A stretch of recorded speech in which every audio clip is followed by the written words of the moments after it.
नमस्कार, आप सुन रहे हैं ज्ञानशिला। सबसे पहले आप सभी को होली की बहुत बहुत शुभकामनाएं। हम उम्मीद करते हैं कि आप सभी की होली बहुत अच्छी बीती होगी और इस होलिका दहन में निराशा, बीमारी, राग द्वेष इन सभी की आहुति आप लोगों ने दी होगी। तो आइए शुरू करते हैं।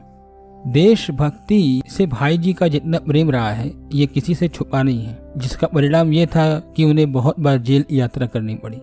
आज उन्हीं जेल यात्राओं में से एक बार हमारे वीडियो में चर्चा है। ये कलकत्ते की अलीपुर जेल की यात्रा है।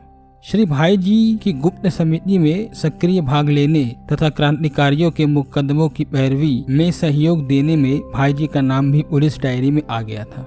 इनकी गतिविधि का निरीक्षण होने लगा कि ये कहाँ जाते हैं, कहाँ आते हैं, किससे मिलते हैं, किससे बात करते हैं। ये सारी चीजें पुलिस खंगालने लगी।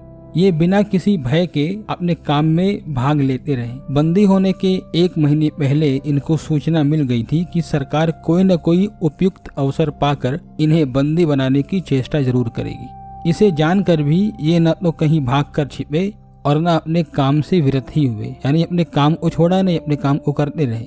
चाहते तो ये छुप सकते थे, पर्याप्त मौके थे इनके पास, लेकिन इन्होंने ऐसा नहीं किया क्योंकि इन्हें पता था इनमें कोई चोर डाकू थोड़ी ना हो। इसलिए ये सतत अपना काम करते रहे। अचानक एक दिन सदल बल के साथ पुलिस इनकी क्लाइव स्ट्रीट स्थित दुकान पर पहुंच गई और 20 जुलाई 1916 को राजद्रोह के अपराध में इन्हें बंदी बनाकर ले गई। इनके मित्र श्री ज्वाला प्रसाद जी कनोडिया और श्री फूलचंद चौधरी को भी बंदी बना लिया गया। शुरू में 15 दिन तो इन लोगों को डुरांडा हाउस में रखा गया, उसके बाद अलीपुर जेल में स्थानांतरित कर दिया गया। अभी इनका विवाह हुए 3 महीने भी नहीं हुए थे तथा घर में अकेली स्त्रियां ही बची हुई थीं। यह पता नहीं था कि कारावास में कितने दिन रहना पड़ सकता है। इन सब बातों को सोचकर एक बार तो भाई जी बहुत घबरा गए। उस समय मन की क्या दशा थी उसका विवरण खुद ही भाई जी बताते हुए कहते हैं कि श्री ज्वाला प्रसाद जी आदि हम लोग कई साथी थे, पर पकड़े जाने के दिन ही जेल जाने पर मुझे बड़ा दुख हुआ। मेरा हृदय तड़फड़ाने लगा। मेरे हृदय में व्याकुलता छा गई। चारों ओर अंधकार दिखाई पड़ता था। जब कोई सहारा न मिला तो अंत में मुझे उस परमपिता परमेश्वर का नाम स्मरण हो आया। अशरण के शरण को स्मरण करना ही मुझे एक अवलंब मालूम हुआ। मैंने नाम की रट लगा दी। भजन करने की देर थी कि शांति का आविर्भाव होने लगा। धीरे धीरे व्याकुलता दूर हो गई। हृदय में शांति का साम्राज्य छा गया। इसी समय मुझे नाम का महात्म्य मालूम हुआ। मुझे माला की आवश्यकता मालूम पड़ी। मेरी उन्नति का प्रथम सूत्रपात यहीं से हुआ। फिर भाई जी ने पहरेदार से माला मांगी, जो जेल का पहरेदार था।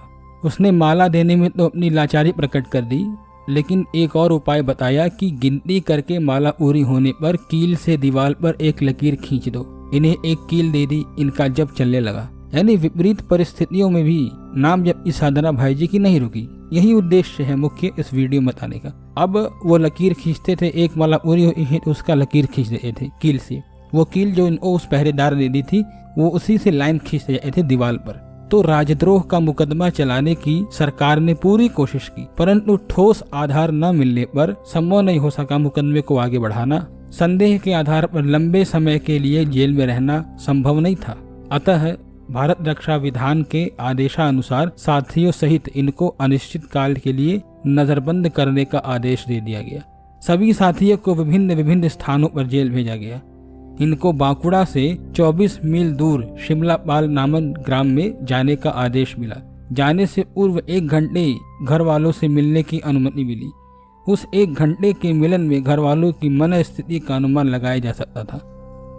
धन्यवाद। ये वीडियो विपरीत परिस्थितियों में भी साधना चलती रहे सिर्फ इतनी ही प्रेरणा देने के लिए बनी थी और उन महामानव के जीवन की एक घटना है जो लोगों के सामने आनी चाहिए। किताबों के माध्यम से तो लोगों के सामने है, लेकिन आजकल लिखने पढ़ने का लोगों का मन कम करता है। इसलिए हमारा प्रयास है कि इन महापुरुषों के जीवन में जो भी प्रेरणादायी प्रसंग है हम उन्हें बताते रहें। वीडियो अच्छा लगा तो लाइक करें, कमेंट करें और हमारे ज्ञानशिला चैनल के आगे वाला बटन दबा करके सब्सक्राइब करें।